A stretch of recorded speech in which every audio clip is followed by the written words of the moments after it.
Support for WUWM podcast comes from Hop Harvest and Vine and Good Harvest Market in Pewaukee, part of One Destination, combining farm-to-table dining, local craft beers, and organic groceries under one roof. More at goodharvestmarket.com. From 89.7 WUWM, Milwaukee's NPR, this is Lake Effect. I'm Joy Powers. Today, we'll tell you about a DNR project that should give us a clear picture of PFAS contamination in the state. Then we'll check in with a local farmer on how the summer heat is impacting his dairy cows. In my feelings, this is the hottest July maybe that I've ever experienced here in Wisconsin. So I would say, to summarize, it would be the tremendous ups and downs in the weather. Plus, we'll look at how extreme heat is affecting trees in our area. Some trees are better than others. You know, there's trees that are used to being next to rivers and lowland areas. They get planted up high next to houses, and that's not what they like. So they're going to have a rougher time. All of that is coming up on Lake Effect. This is Lake Effect from 89.7 WUWM, Milwaukee's NPR. I'm Joy Powers, and thank you so much for joining us. The Wisconsin Department of Natural Resources is taking a new approach to managing PFAS in the state. PFAS are a group of human-made chemicals called forever chemicals. They don't break down and can have an impact on people's health. The chemicals are found in products like fabric and cookware, as well as firefighting foam. PFAS have contaminated drinking water sources and soil in the state, and the DNR is working to get a clearer picture of the levels of contamination with new testing. Crews are collecting samples from 150 sites across the state, looking for PFAS and a second chemical compound known as pHs. Wisconsin DNR hydrogeologist Erin Ensley is overseeing the project. She joins WUWM environmental reporter Susan Benz to share what they hope to learn. PFAS are considered chemicals that are really resistant to breakdown in the environment. And because of their long history of production and release into the environment, they're a class of contaminants of particular concern when we're looking at conducting environmental cleanup, because they're very persistent and long-lasting. And we do know that there are health effects associated with them. pHs, on the other hand, those can be naturally occurring or caused from largely combustion or releases from the environment from combustion or other activities. So those can be associated with both naturally occurring sources as well as release to the environment from, combustion activities, a variety of sources. Can you give an example of where pHs might be present? Sure. So one of the primary examples that we have of pH contamination in Wisconsin, we have a lot of former manufactured gas plants, and those sites are known to use coal and other organic contaminant sources to produce manufactured gas. And the byproducts of that were very high in pH contamination. Okay. And so we see, upland settings, waterways that have been contaminated historically by those sources. Are they in any way easier to clean up than PFAS, or is that not the case? I would say it depends. So when we're looking at pHs, we know from past sampling in the state that pHs are relatively ubiquitous at really low concentrations, partly because they are somewhat naturally occurring. But we also know through past industrial activity, especially in large urban areas such as Milwaukee, we see a lot of past combustion sources, right? You can't have development without that historically. Right. So we know we have a lot of what we'd call an urban signature of pH contamination. And the difficulty, especially when you're looking at background, is evaluating what are we seeing that's actually associated with a release at the site from actual contamination versus what may be there from naturally occurring sources or from some kind of urban signature from atmospheric deposition or the past history of development and all the combustion sources that came along with that. So how did this summer of 2026 sampling come about? How did this initiative come together? So I think you can probably appreciate that there's been a lot of thought placed into PFAS and how do we regulate that statewide. Yeah. And and it creates certain problems because we're still trying to get a handle on what are appropriate cleanup levels, what is the risk from exposure to these contaminants. The research is still ongoing. And what we're also finding is that some of those cleanup levels can be quite low. And based on the data we've been seeing in the state and elsewhere, we think that there may be perhaps an atmospheric deposition component that's resulting in statewide, background concentrations of PFAS that may actually be above some of our soil cleanup standards. So we have been reviewing and watching kind of the state of the science. We've been watching particularly other states that have conducted soil background studies and really looking at the data to see what they're finding. And many of those state studies have sort of confirmed the hypothesis that there does seem to be an atmospheric deposition component where we are seeing a PFAS signature in surface soils in many states. And we really wanted to get a handle on what are we seeing in Wisconsin? Will we see something similar or not? And then how will we use that information to inform how we move forward at cleanup sites? And we also have a kind of a interesting study from the University of Wisconsin and our DNR air program of precipitation statewide. And they did seem to indicate that there does seem to be atmospheric deposition of PFAS occurring based on the concentrations that they're seeing in precipitation samples. So we are looking to confirm that through looking at analysis of the soil statewide. Dig into that atmospheric deposition. Explain what that means. Sure. So for atmospheric deposition, we're looking at sources of contaminants into the air, which then can then be transported short distances, long distances. And what we think we see with PFAS is that PFAS can transform in the environment, including in the atmosphere. So we're looking at sort of like longer distance from a source rather than a near source. So kind of an ambient background or baseline concentration from those, could be quite far source from, what we're seeing in the state. Let's just step into the actual sampling. What is the process that each team followed? Sure. So if I could give a little bit of background too on the location selection, I think we really tried to look at identifying potential sampling locations statewide that had a history of not being disturbed based on land covered databases that we could access.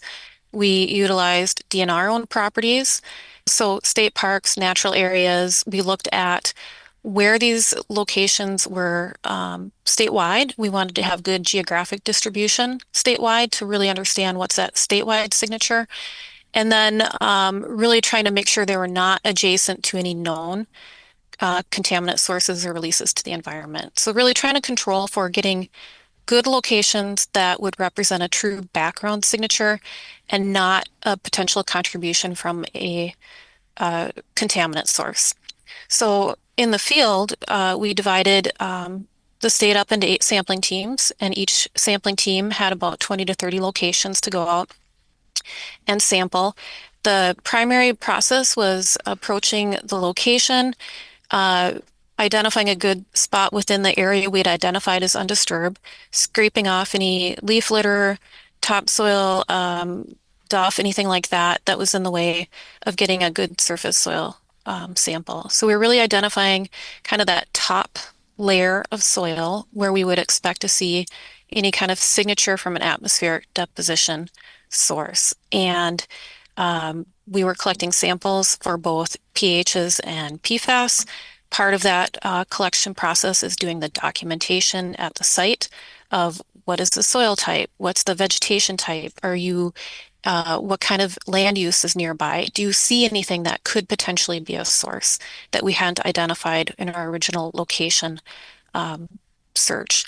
So really just documenting the site through notes, photographs, things like that, so that we can then go back later if we see something odd in the results and try and determine, was there a reason for that? Or is this really truly a background signature that we're seeing? They went to 2 different labs depending on what the sampling was for, right? Yes, we use the State Lab of Hygiene to do the PFAS analysis, and we're contracting with the private lab for the pH analysis. Our state lab was not able to do that work, and so that's why we contracted with a private lab. The information gleaned, the results could be used to calculate statewide threshold values in soil. Why is that important to what we're learning about PFAS and pHs in our environment? Yeah, so the data set we will use to calculate background threshold values, if we see concentrations that appear to be over our cleanup standards. So we may not calculate background threshold values for all pHs or all PFAS, but for those specific compounds where it does look like our background concentrations are greater than cleanup levels, we have the authority in Wisconsin under our soil cleanup standard code to apply background levels as the appropriate soil cleanup standard, because you can't really differentiate between is this concentration that we're seeing, is it from background or is it from a source at the site? And so we choose to regulate at levels above background when background is greater than the soil cleanup standard. So with that, for those specific contaminants, we look at what is that range of concentrations that are being detected, and we do some statistical evaluation to determine of that range of concentrations, what is the appropriate value to apply as a background value. And so we're usually using like an upper end concentration, not an average concentration, because you need to think of background as a range of concentrations, not a specific number. So like, for example, we have an arsenic background threshold value that we apply statewide. We've been doing this since 2013. And that's about 8 part per million. But that doesn't mean background arsenic statewide is 8. It ranges from 0 to 8. We know that we have naturally occurring arsenic statewide. So it allows us to have a defensible number that we can support with data that we can use in site decision making. And that helps our regulated parties by being clearer with what the expectations are for how they're being held to, what are the expectations about cleanup at a site. Clearly, Erin, there's a lot of concern about PFAS in our state and other states. Concern that at the national level, there's not going to be at least in the short term, the attention and guidance that people are looking for in remediation. So when you look at this specific initiative that you're overseeing, how might its result help guide next steps in tackling PFAS in our environment in Wisconsin? I know that's kind of a big, unwieldy question. No, I think it's a great question, and it really highlights what I feel like every state is really struggling with right now. We don't have all the answers. And when you work in a program that has regulatory authority, it complicates your work greatly when you don't have clear answers, you don't have clear expectations. The science is still evolving on PFAS, on what risk it represents for human health and the environment. And with the lack of leadership on the federal level, it only makes it more complicated on the state level. So I would say our study is just one piece of the overall picture to try and help understand what is happening in our state, in the state of Wisconsin, to help us move forward with making decisions at sites.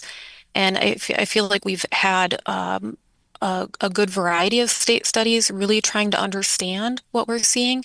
I think the studies that we have done, that we are doing, that other states are doing, overall help inform that national picture of how to best regulate PFAS.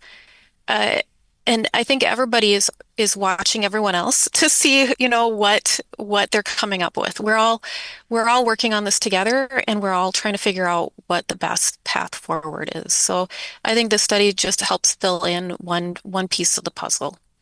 In your work and in what you see both within your team and across the work of the DNR on PFAS, is there a particular sign of hope or progress that helps keep you going in your work? I guess what I would say, I feel like as far as moving forward, I think there's a commitment that I see of everyone really taking a problem-solving approach and a collaborative approach to trying to answer some of these questions. I feel like when we've worked with other states, everybody's been very collaborative.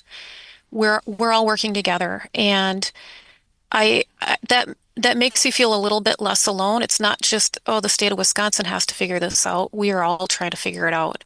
And knowing that there's currently a huge focus on research to understand fate and transport of PFAS in the environment.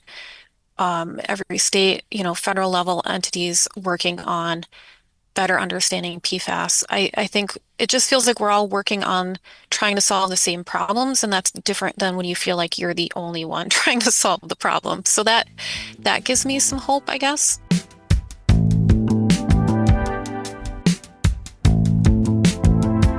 Erin Ensley is the hydrogeologist program coordinator with the Wisconsin DNR's remediation program.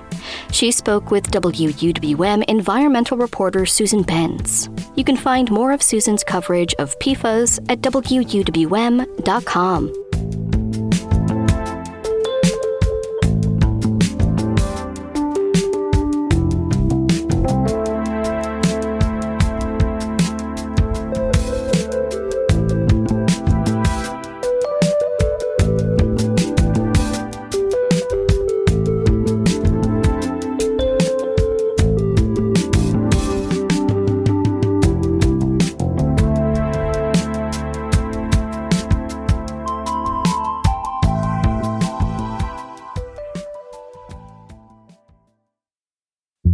This is Capital Notes from Milwaukee's NPR. I'm Maayan Silver, speaking with J.R. Ross, editor of WizPolitics.com.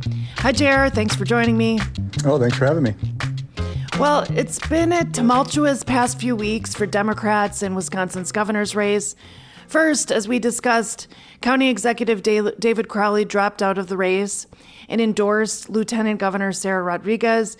Then Rodriguez discovered that her campaign manager was mismanaging the campaign finances, and she dropped out of the race. Then Crowley got back in, and Governor Evers endorsed him. What should voters make of this? Well, this is a play by an establishment figure to try and shape the primary. Now, looking back when, Missy Hughes dropped out of the race, it was pretty simple. It wasn't like some in the party said, hey, you don't have a shot, you should drop out. It was, she came to the conclusion she had no path to win the nomination and no money to get there. She did have a path. When Crowley dropped out the first time, same thing. No money, no path. Rodriguez dropped out. It was because campaign was a mess. But it wasn't like people were telling him, hey, you don't have a shot. You need to leave this race.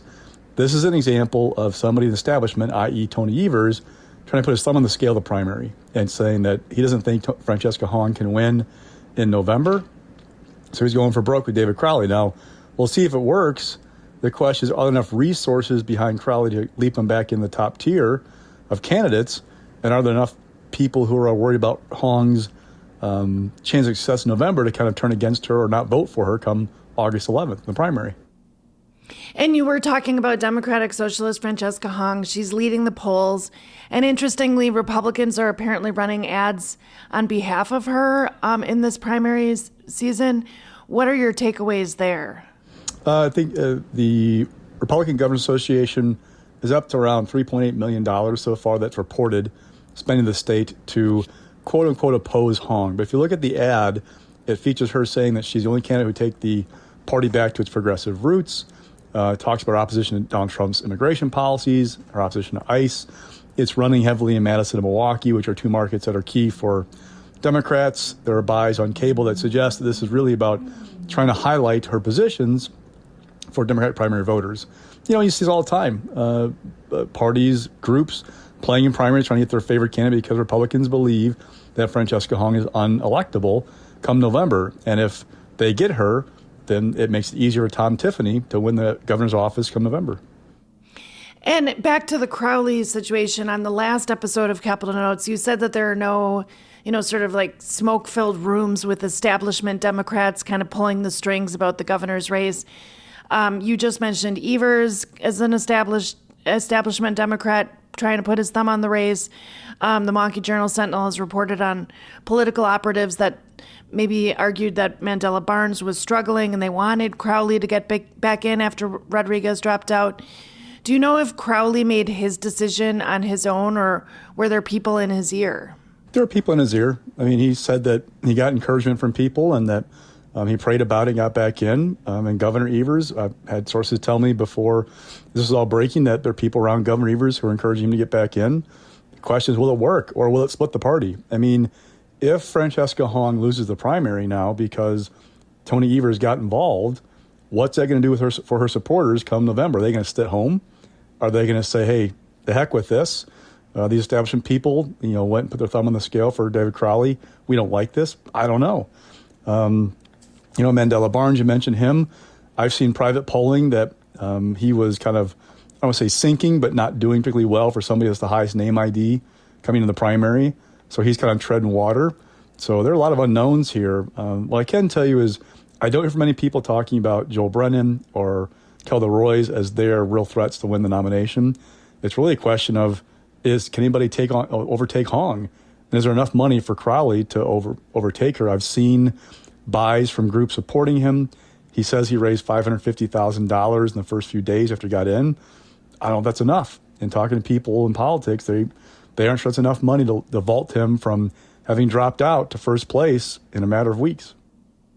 And it's a little bit of looking backwards instead of looking forwards, but do you have any insights on what was happening in the financials in Rodriguez's campaign? So basically, her campaign manager was double counting contributions and wasn't recording expenditures. So we went back and looked in her report that was filed in January, and there were all kinds of donations that had been basically entered twice. In fact, we went and looked through the month of December. There were like 700-ish donations listed. Only about 15 or 16 were actually entered one time. One name, one address, one amount. We found the others all had same name, same date, same amount, same address, which looked odd. It looks like they were double counting contributions, which inflated her numbers by thousands and thousands of dollars. I think we counted the time like $275,000 in donations that were listed twice, means probably inflated by $137,500 at least. So that put her in a very bad position. We've not heard much from her since she dropped out. I'm still trying to figure out what exactly went wrong and if there's anything criminal there or if it was just incompetence. But it really took the shine off of her campaign and proved to be insurmountable for her to win the nomination.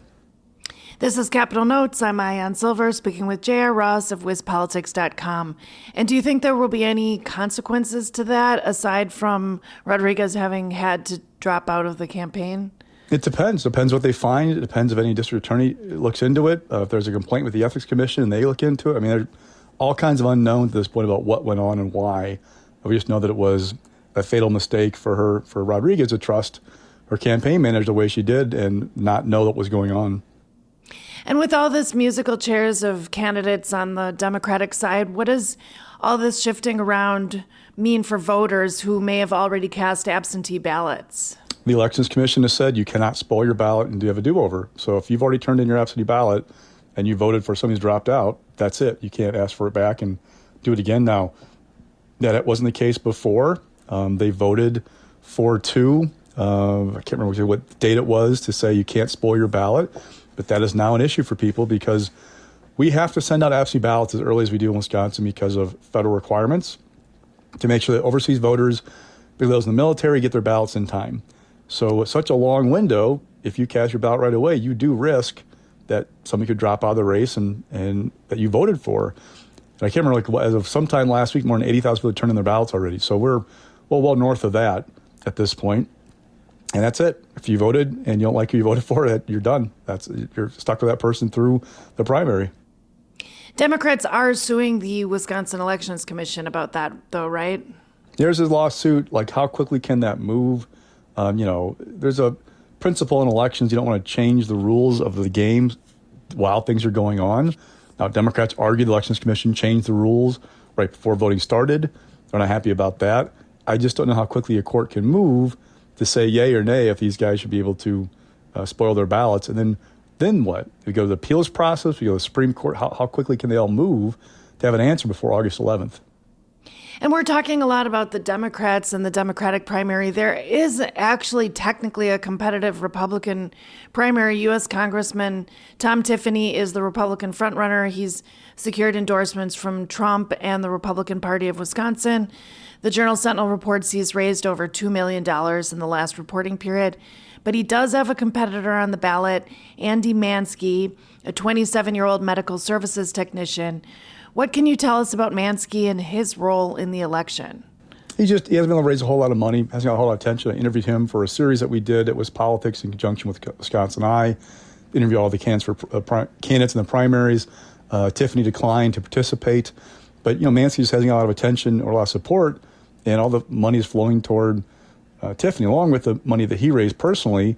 The state party transferred like $6 million to his campaign over the first 6 months of the year. They are fully invested in Tom Tiffany, and that money's flowing from big donors. Diane Hendricks, Liz Uline, Dick Uline all gave seven-figure checks to the party. Party then transferred money to Tiffany. The interesting to me is, even with the kind of being unanswered on the airwaves and being on his own, the Marquette poll found pretty much most of those head-to-head matchups, the hypothetical ones, between Tiffany and Democrats were basically neck and neck. So despite having the financial advantage, despite having the airwaves himself, he's not kind of dusting the Democratic field. Part of that's because of Donald Trump. Trump's poll numbers are the worst they've ever been in the Marquette poll. That is going to be a drag on Tom Tiffany unless Trump turns things around. So the worse Trump is doing, the better it is for Democrats, even with all the mess that they have on their hands in this primary. And you mentioned the Marquette Law School poll. I want to ask a little bit about that. That recently came out. But first, is there one issue that's standing out as really distinguishing the candidates from each other, both on the Republican and Democratic sides?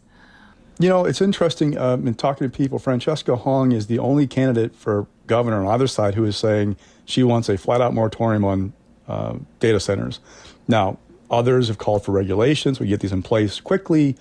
But for a flat-out moratorium, she's the one. And that is a quite popular issue or stance with voters. That's interesting.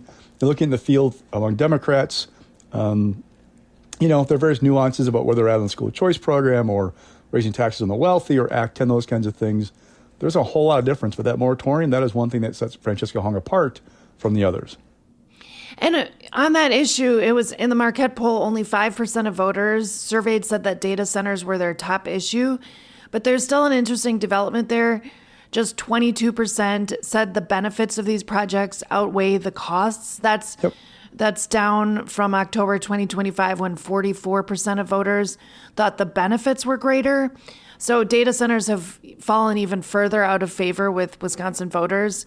Is there any other way that's playing out in the governor's race? Not really, but look, the number one issue for voters by and far is the cost of living. Like, that's what's going to define this race. What's going on with people with their personal situation, their jobs, their grocery bill, their utility bill, how things are going for them financially, that is driving everything, the cost of gas. So whoever can harness that issue the best, probably is the best shot to win. Republicans, when they have a challenge with Trump in the White House, they want Hong because they think they can define her on, being soft on crime or saying she wanted to abolish the police, or this whole protest in Madison where she said that the black man was executed by police. They think they can use all those lines that she's had against her and make her unpalatable to swing voters come fall. What are you going to be most watching for in the Democratic debate tomorrow? Does anybody stand out? Is there a viral moment? Look, these debates, I've covered them for years. We write about them extensively. Anymore, let's be honest, it's late July on a Tuesday night. Who all is paying attention? Who's tuning in? Are people really undecided who are tuning in? Are people who are already engaged tuning in? So if people already engaged or tuning in, they probably know they're going to vote for. You're looking for a viral moment, good or bad. Something where one candidate breaks free from the pack because of issue X or has a big fumble, and that plays out in social media. And then you have, ads that run. That's really what you'll watch for in a debate. Does it change the race because somebody has a big slip up, or a big bright moment that really lives on in social media for a few days after the debate is over? Okay, we'll be watching for that. Thanks for the insights, JR. And as always, thanks for joining me on Capitol Notes. Anytime.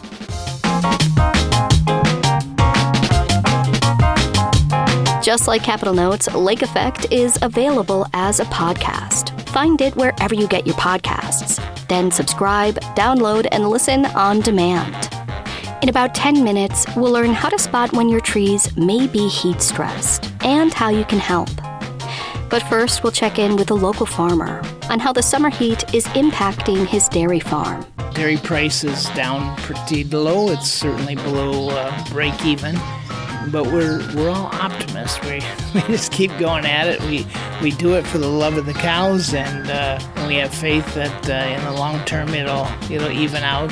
That's coming up on Lake Effect on 89.7 WUWM, Milwaukee's NPR.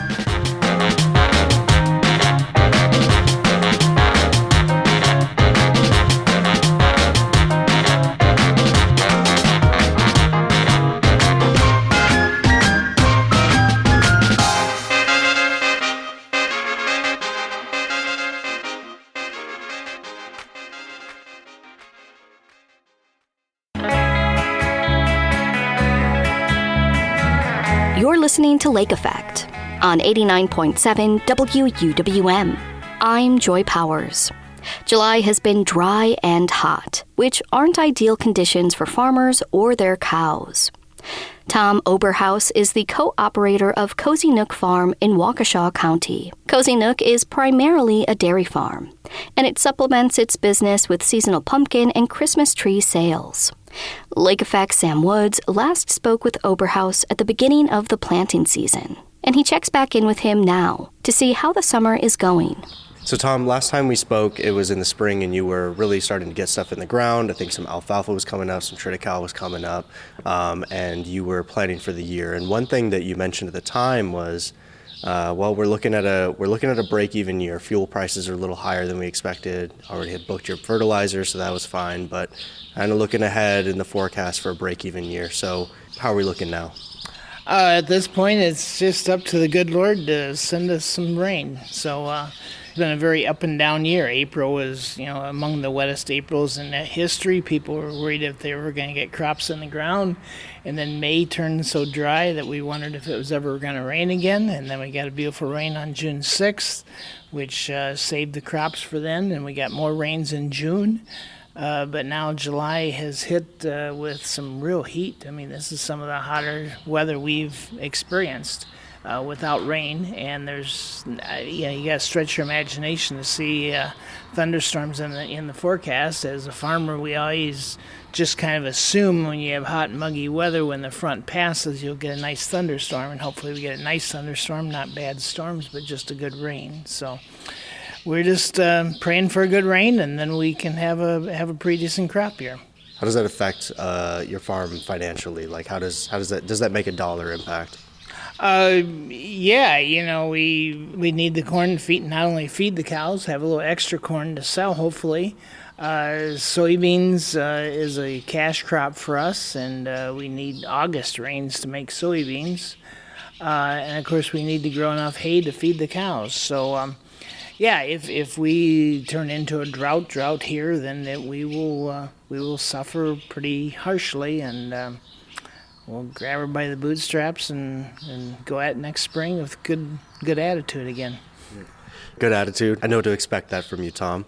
So Cozy Nook is a dairy farm. Cows are the kind of the stars of the show here. How are the cows handling this weather, and what's the year ahead look like for them? So cows do not like heat. 50 degrees is perfect weather for a cow. And of course, we're way above that. We've got some pretty good fans in that, much better fans than we had in the old days. But the heat really knocks the cows for a loop production-wise.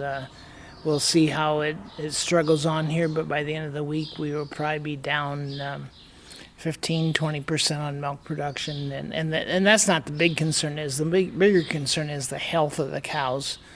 Sometimes an extended heat spell can really cause longer term health problems. So I'm praying that it'll cool off and get a nice rain.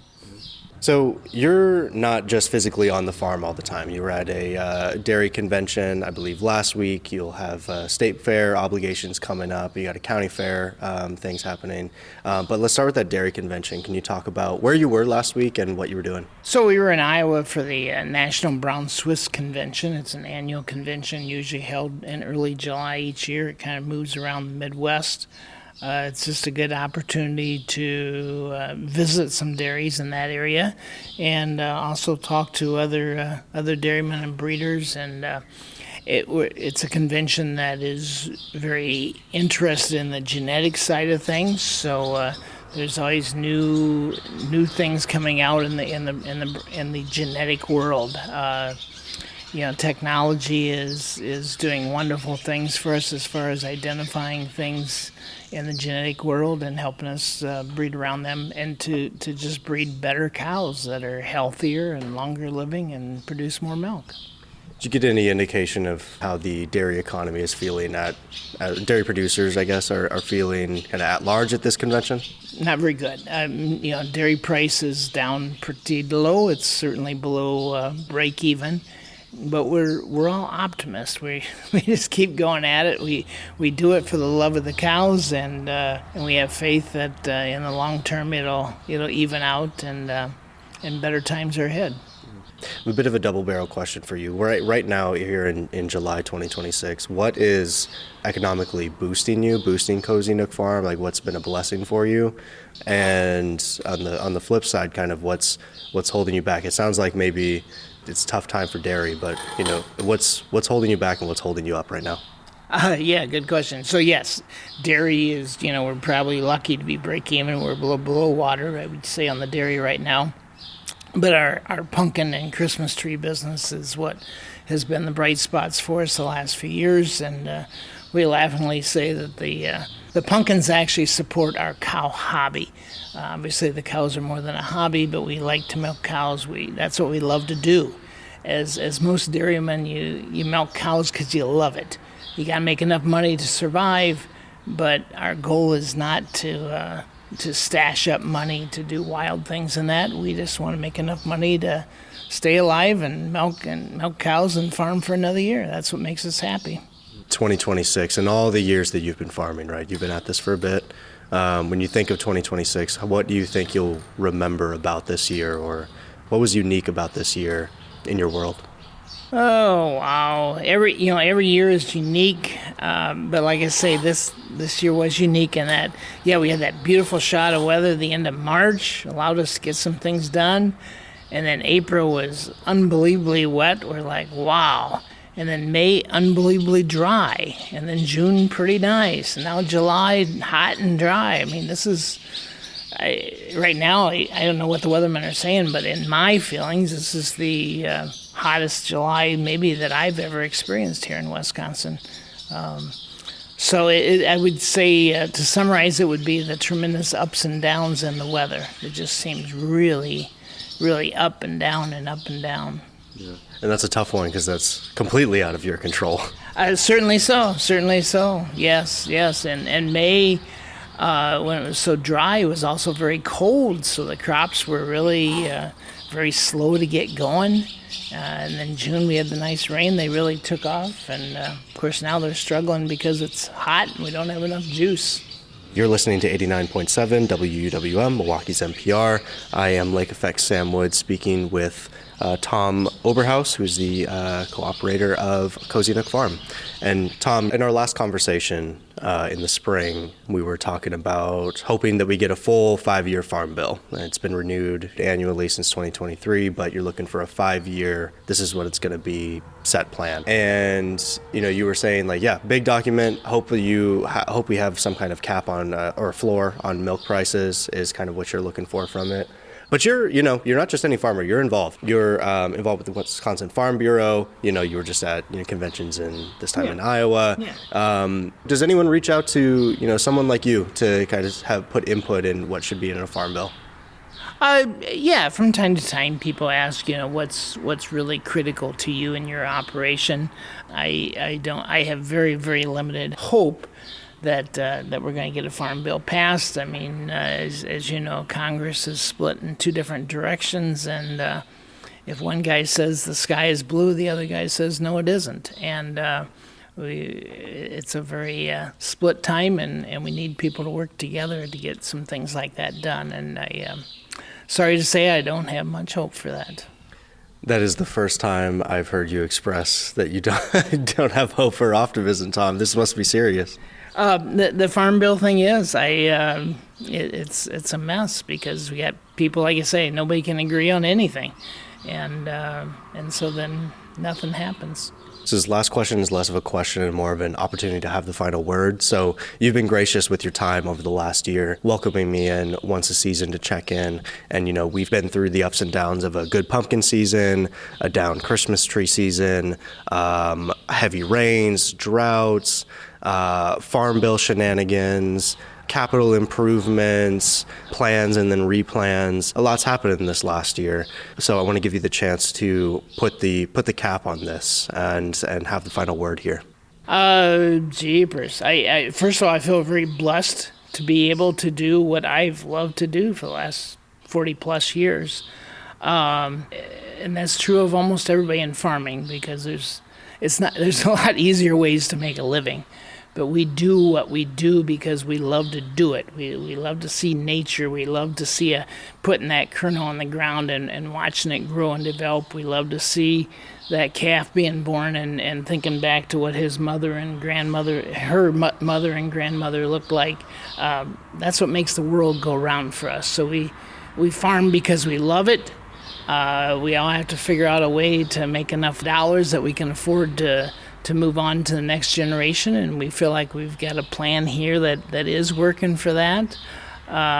So I guess just feeling very blessed with the opportunity that I've had over the last 40 plus years. Well, Tom, I feel blessed that you've let me into your doors, so to speak, for a whole year. I appreciate all of that, and I appreciate your time today.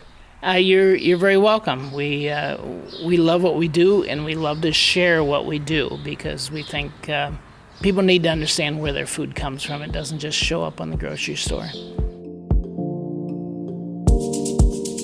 Tom Oberhaus is the co-operator of Cozy Nook Farm in Waukesha County. He spoke with Lake Effect Sam Woods for the final installment of our check-in series about the changing economic landscape. This reporting is part of WUWM's focused coverage on 3 issues our community told us they care about: climate change, immigration, and the economy. You can find more coverage on these issues at WUWM.com. Still to come, we'll learn how to spot heat stress in trees and how you can help them manage the heat.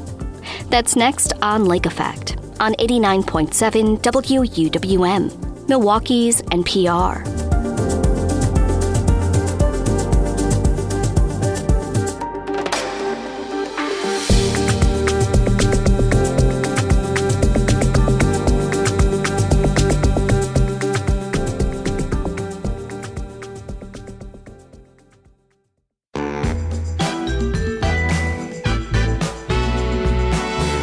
This is Lake Effect on 89.7 WUWM.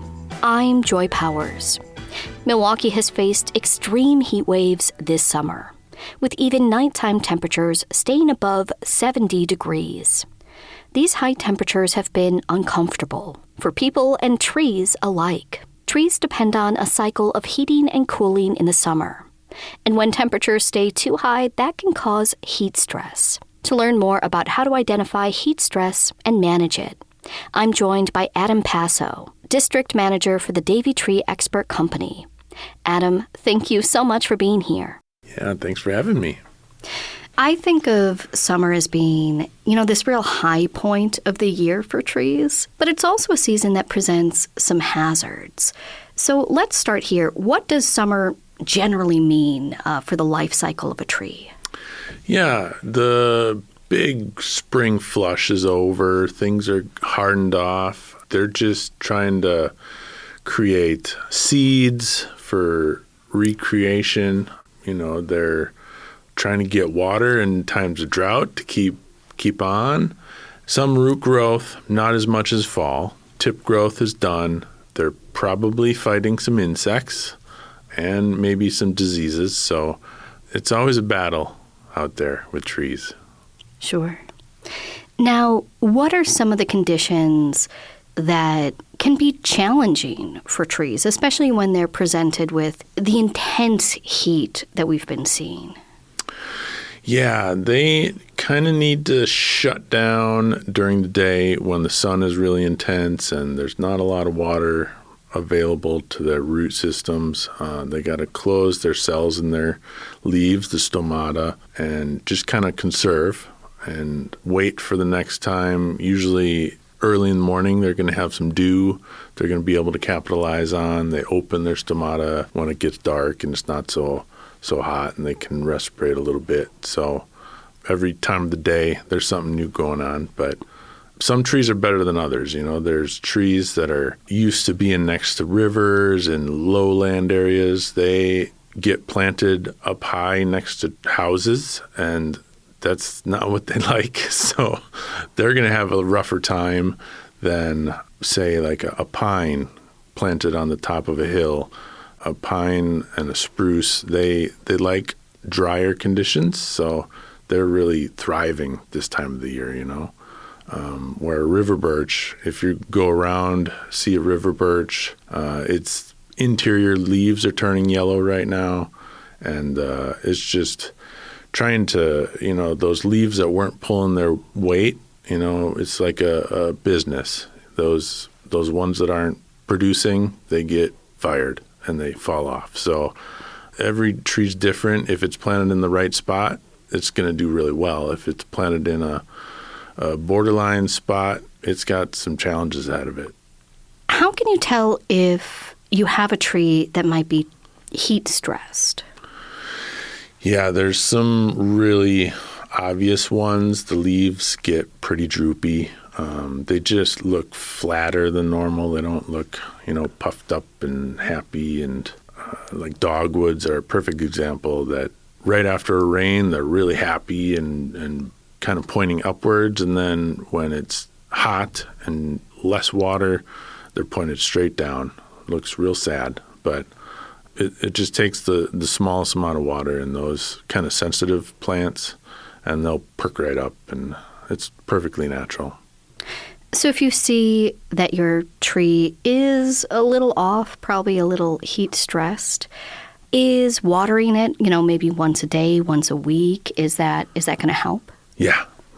2 times a week is usually sufficient. A nice deep root watering is really fantastic. A lot of people put the hose by the trunk thinking that it's going right to the plant, but that's the least absorbent roots on the tree. So if you can move that watering hose out to the drip line, which is the very edge of the leaves of the tree, that's where all of the absorbent roots are really the best. I always preach to have nice mulch to conserve moisture, keep the roots cool. A shredded hardwood bark is phenomenal. Breaks down, adds nutrients to the tree, unlike the ground up pallets that kind of take nitrogen to break down and they take away from the tree.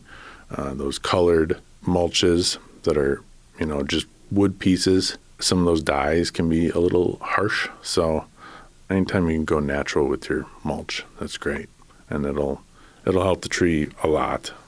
Anything that we can do to keep those fibrous roots happy and healthy, watering twice a week, 15 minutes in one spot, let it kind of soak down in there, move to the next spot, soak down. In reality, you want about an inch for most tree varieties a week. So if you have a pie tin or something and there's a big rain, if you get an inch, don't need to water it that week. But if you don't get anything in there, you're going to need to supplement. Yeah. Now, if you have a tree that you're really concerned about, maybe you're seeing some of these signs of heat stress, you're seeing that it's not doing quite too well, when should you consult a professional, I guess? When is the point at which maybe they need to seek some real help? Yeah. Preventative is always the best thing. Somebody who cares about their trees and they want to keep them nice probably should just have an arborist that comes by once a year, takes a look at things. If you're seeing big dead branches, that's probably a little too late, Thinning canopies is what we're seeing a lot of right now. That might be due to a number of things, but a lot of times it's human caused. Planting too deep is the biggest thing that I see in urban environments. Trees that weren't planted high enough, the hole was dug too deep, and then they start off life kind of at a deficit, and roots grow up, they grow around the trunk, and they kind of start choking it off as it grows in diameter. So, if you're going to plant a tree, please do, but look at those instructions and make sure you're not planting it too deep. You're really going to see issues 10, 15 years down the road. At first, it'll be fine. A little preventative maintenance goes a long ways. Well, Adam, thank you so much for joining us here on Lake Effect. Yeah, thanks for having me. Adam Passo is the district manager for the Davy Tree Expert Company. And that wraps up today's show. I'm Joy Powers. If you missed any of Lake Effect this week, you can find all of our conversations at WUWM.com. If you'd like to take the show on the go, you can download the Lake Effect podcast wherever you get your podcasts. Thanks so much for joining us right here on listener-supported 89.7 WUWM, Milwaukee's NPR.